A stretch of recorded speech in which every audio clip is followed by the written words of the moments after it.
Hello. ধন্যবাদ সবাইকে।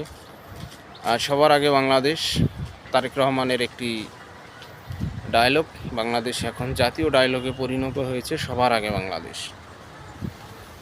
আমরাও চাই সবার আগে বাংলাদেশ, এদেশের সকল নাগরিকই চায় সবার আগে বাংলাদেশ।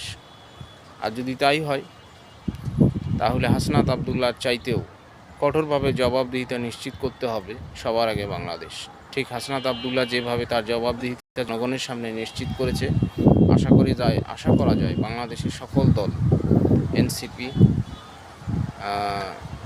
বিএনপি, জামাত সহ সকল সদস্য এবং বাংলাদেশের সকল দল, সকল এমপি মন্ত্রী আশা করা যারা এনসিপির হাসনাত আবদুল্লাহ থেকেও এর চাইতেও বেশিভাবে কঠোরভাবে এবং জনগণের সকল প্রাপ্তি জনগণের সামনে উন্মুক্ত করবে, এটা আমরা আশা করি। এবং